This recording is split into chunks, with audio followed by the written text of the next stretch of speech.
We're going to look at 7 things today that may be hindering your results to gain muscle, killing your muscle gains. Right. Okay? So, are you ready? All right, let's go. So, number 1 is over supplementation. Yeah, what we're mainly focusing on today is from the perspective of nutrition and diet. And so, yes, using supplements too much. Yeah, so understand something. They're called supplements. So it's not to take the place of whole food, real food. Like a real nutrition plan, like a bona fide, plan that's been worked out for you, where you understand what your calories look like. You understand what your lean protein looks like, et cetera, et cetera, et cetera. And when you've got something that's already built like that, then when you add protein powder, great, because it's part of the overall plan. We have a catchphrase as bodybuilders: you can't out-train a bad diet. Train a bad diet. And so I see people in the gym on a regular basis. So they're consistent, they're showing up every day, but they don't change. If you find that you're going to the gym consistently, you're going through the motions, but is your nutrition aiding you and helping you to achieve your goals, or is it hindering you? Yeah, and on top of that, then, this is where we're talking about number 1, is are you relying on supplements to do what your nutrition plan should be doing? Right? Yeah. Because they are just that. They're supplements. They're something to help along. Yes. Okay, so that's number 1. Number 2, too much sugar.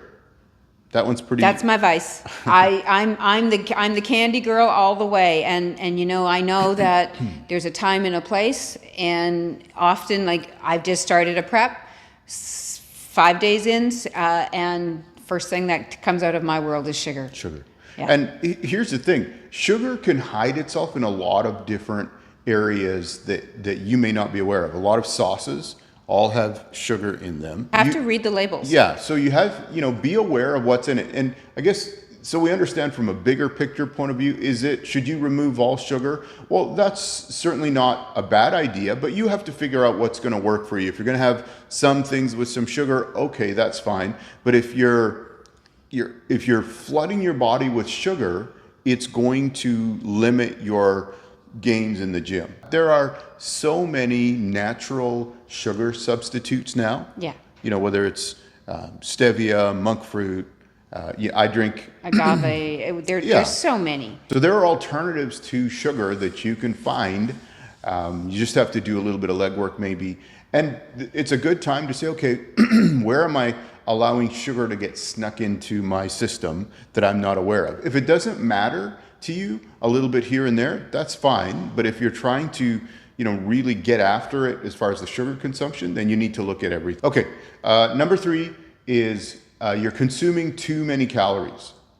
So, yeah. Right? So, here's the thing: to gain muscle, you want to be at a slight surplus. Yeah. So you need to know what your baseline level is for calories. That's where this whole thing starts. How many calories do I need to consume to keep the muscle that I've got right now and be at a healthy body weight? Yep. Like where I'm at right now. Or it may not be a healthy body weight today. Let's put it this way. Wherever you're at. And then you can start making adjustments one way or the other. If you need to cut calories to lose fat, we're not talking about that today, but if you're working on gaining some muscle, then here's my healthy calorie intake. I'm going to add a couple hundred calories a day. Yep. Whatever that looks like. Be aware. You don't need to. I'm trying to add muscle, so I'm going to eat everything. No. Right. I've done that. We all have. You may enjoy it. I've done it once. Yeah. Once in 15 years. The funny thing is, I saw some pictures one time from a time where I was doing that to gain muscle, and I looked at the picture. I'm like, oh my goodness, who thought that was a good idea? I know. Right. And the thing was, in the middle of it, I didn't think it was that bad. But when I look back and look at a picture, it's like, what? Yeah. Yeah. Why did I think this was okay? Yeah, no, right? I did it once, and then ever since then, I never did it again. Yeah. Yeah. Okay, that's number 3. Number 4 is fast food. Simple. It's almost self-explanatory, but fast food all sorts of added sauces, all sorts of things that are going to be added calories to whatever you're consuming, and nutritionally maybe not the best, right? Right. If you're in a hurry and you have to grab something to go, there are smarter alternatives, like, for example, a sub. Yeah. Or there are places There's that poke places. yeah, There's the fresh places. Greek salads, restaurants. yeah. We like fast food places. We'll Yeah. stop through because you can just get grilled chicken, and then I'll get grilled chicken and then a Greek salad and then maybe some rice on the side or something like that. Yeah.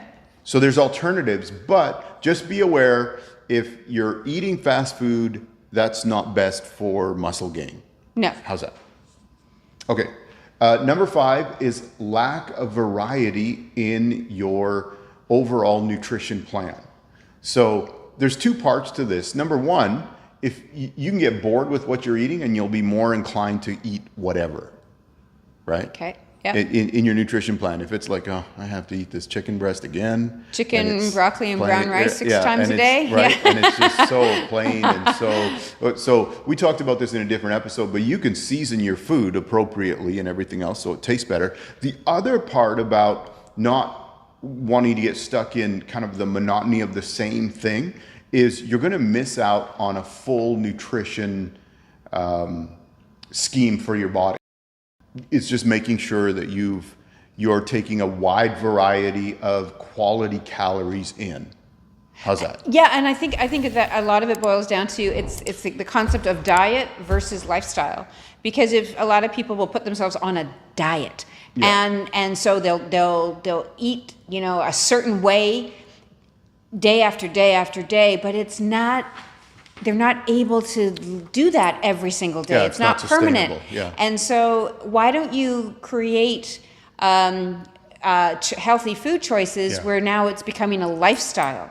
And Yeah. so, it's a different approach to it. Yeah, and for sure. And again, you want a variety of nutrients getting into your system so that when you supplement, it's just that it's a supplement to help. Yeah. It's not the main Yeah. part of everything here. Yeah. Okay, number 6 is you're eating too close to your workout. So generally speaking, if you're eating before your workout, you want to eat somewhere in the 2 to 3 hour range before you go to the gym. Number 1, so that your body's properly digested your food. Yeah. And so then your body can start working on training instead of digesting. And number 2, you don't want to end up, let's say you eat something and then you go straight to the gym and you're going to do squats. Typically, I don't know about you guys, but I don't do well doing squats with a stomach full of food that is trying to get digested. No, and it's knowing what the nutrients do. I think we've all done it as bodybuilders, eaten something maybe too high in fat, and then gone to the gym to do legs, Right. and then wanting to throw up halfway through, Right. because fat is slower to digest, and so your gut is full, and then Yeah. you start pushing the biggest muscle group of the body, and your body's like, I don't think so. Yeah. I'm not feeling so good. Sure. When I used to run long distance, and anyone who runs marathons can attest to this, that if you eat a lot of fiber and then go for a run and it's too close, you're going to end up with cramps, and you're going to end up because your body is trying to digest that, and Yeah. then here you go, and so it's learning. Right. And the other thing is you certainly don't want to end up with gas at the gym because your body's trying to digest. Yeah. Right? It's not Yeah. comfortable for you. No. It's not good for anybody else. No, it's not. We're all in a closed environment. But it puts you in a state, it's not comfortable. So- and so don't learn and don't do that. So Yeah. So that's a simple one. But we're talking about what we can do so that our nutrition plan is not killing our muscle gains. It's not killing the- So you yeah. want to go to the gym basically ready to go. food is fuel. Yeah. So fuel up, but fuel up, be smart about it. Yeah. So it's going to help you, not hinder Right. you. Okay. And number 7, this one is become very popular in the last, the last little while anyway, is too much fasting. Now, let me qualify. Intermittent fasting is a great tool in your health journey, and in the whole plan of what you're doing and everything like that. So we're not saying don't do intermittent fasting, Right. don't do anything like that, but you have to recognize where and when your intermittent fasting may be having an effect on your body's ability to add muscle. Right. Or grow the muscle that you have, or recover from your workouts, or those kind of things. So we're not saying fasting is something you shouldn't do, No. but like anything, you need to do some research about what fits best for you for fasting and for intermittent fasting. Yeah. Typically for me, it ends up as I go into pre-contest, at some point it becomes like intermittent fasting because I've finished my last meal and let's say it's 6 o'clock and I'm not going to eat again until 8 o'clock in the morning. So when I get back from the gym, right? So, but you need to know what that looks like. Are you fasting too much so that your muscles aren't able to recover and grow? Yeah, because I think a lot of it is look at, if you choose to do intermittent fasting, fabulous. But look at then, when do you typically train? Morning, afternoon, evening. And so kind of learn and then realize that food is fuel. The nutrients will fuel you. So if you walk into the gym with an empty gas tank and you expect the body to just go, you're not going to be adding any value to that workout. All you're doing is the body will become the fuel. Yeah, and there's a place for fasted workouts also, but again, you need to know what it is that you're doing. When and where, and be aware of what you're doing. Yeah. So as an example, typically when I go to the gym, it's first thing in the morning, so I'm fasted, except for a cup of coffee and my pre-workout. Right. But I'm more or less fasted. So by the end of my workout, I know it's at the end of my workout.